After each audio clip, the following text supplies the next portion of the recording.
Una no mo alucina me. Umulo kano sena kene me. Anda. Ambulma na mo alusina ne bele bele. Umulo kano sena kene me. Anda.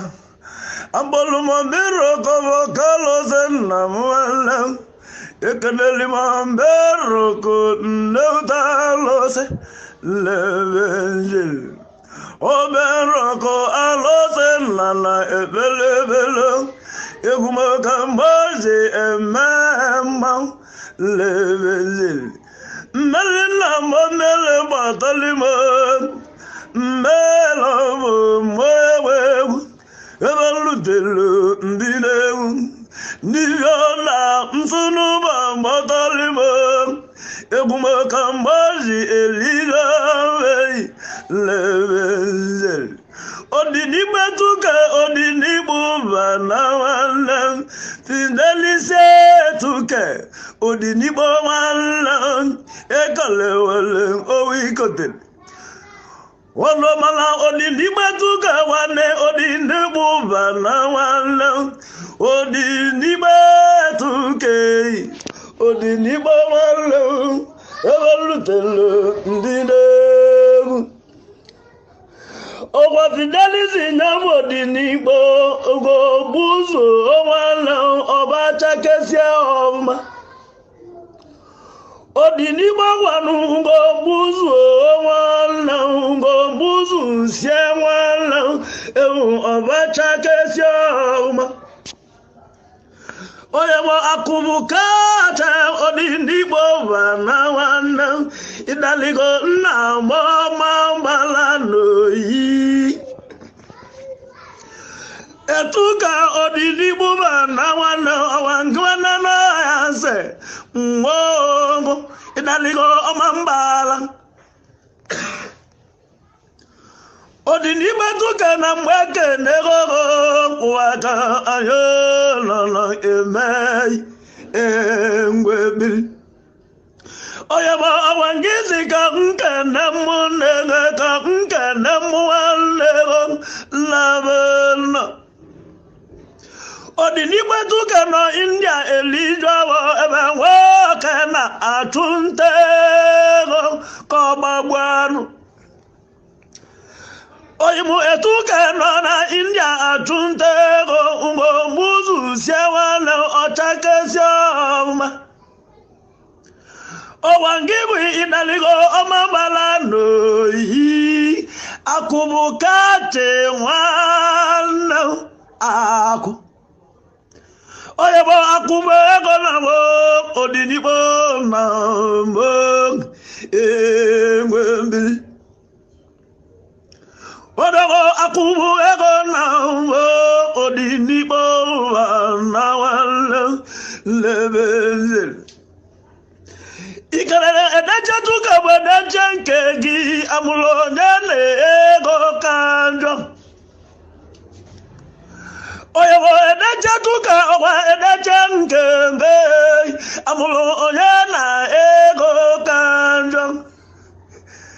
Ede tuka ona obodo njota twakia amolo onyana ego na India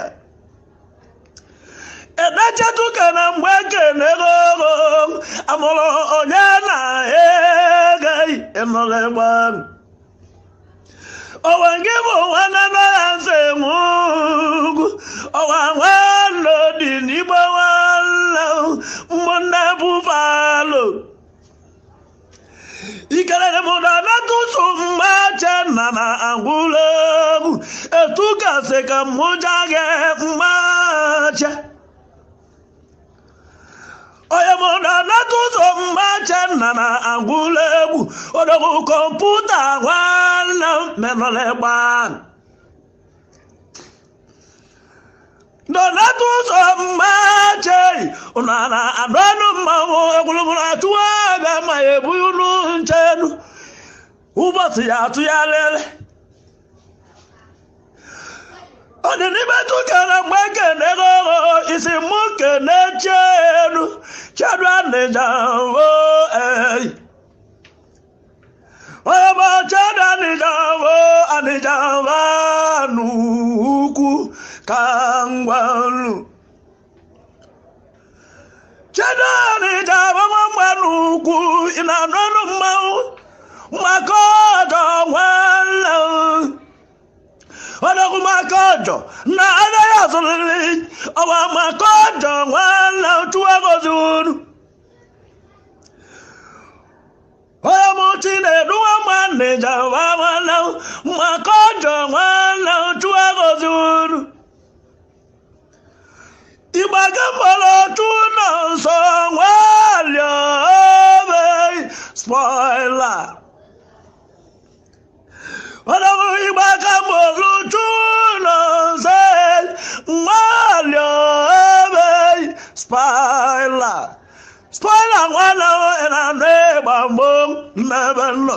amalemo owo amamu ibema ebawa kandenda awala tukan asemo muke nego nebenlo bebo kangwasunu dogo mwala gwai evenjeli Atukana mona vya ikana ni mabugo wane Fred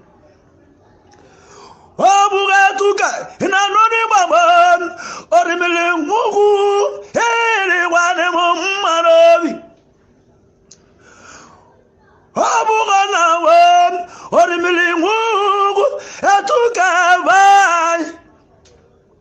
Muna na yase ngugu lala angulagu Ana yase ngugu Muna na yase ngugu lala angulagu Ana yase ngugu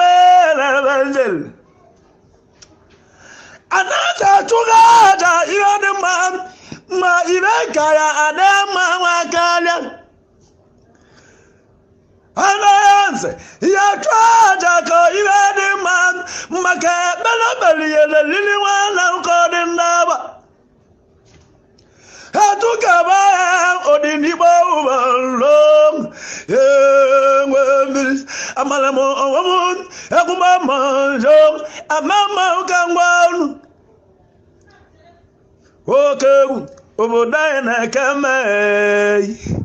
Odini buba netuka wala odini wala na India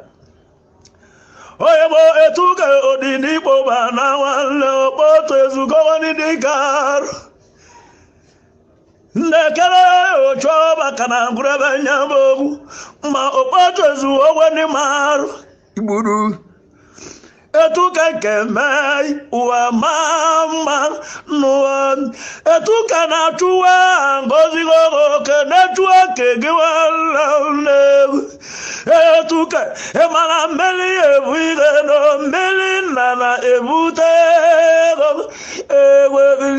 mele lamon Nekanetuka wana ka owa mubebe Kodendaba Melabo ayenewe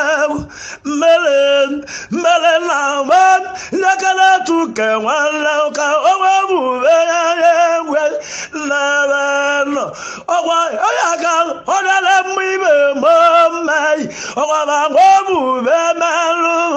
Labano Ekulu musiba mabang Ka omeli mebemai Ka wawabu bemeli Mukarelaba Iba mabang Ka omegwalu no way Ekwala moka omele mawane Ewa man Akwa iwa mayabu omeli mbibe mbon Wawabu meli me Etuke Oyemu etuke na muke na vyaba kangwasun Oyemo etuke na muke na vyaba kangwasun Obono amawalo na akubo ego Obodo uwatautei Odini betuke Okuwa amawalo na akubo ego ini mumarovi odini betuka wa mawale na kubu ego iri mumaro ogwangike na ba kubu ego odini buba na wala odini betuka unavuwa na kubu ego mare wale mumaro ikala ni mu obinna obuwala wala mwakibe oye mo obinna obumona mbei wala mwakibiye imawalo na ego ni nogu imawalo na ego dinangu imawalo na ego dinangu anyakana bakubego ego dinangu imawalo na ego dibubana wala ngikana bakubego akubego nego dimumare ikalani mo obinna obuwala mwakibi awala ego amaka ego ibadu sad aku ego nego dinogu imawala na aku ego nego dinogu imawala na aku ego nego dinogu oyakana bakubego dibubana wala wana na se wogona mo akubu ego dinagu ngwa malage ma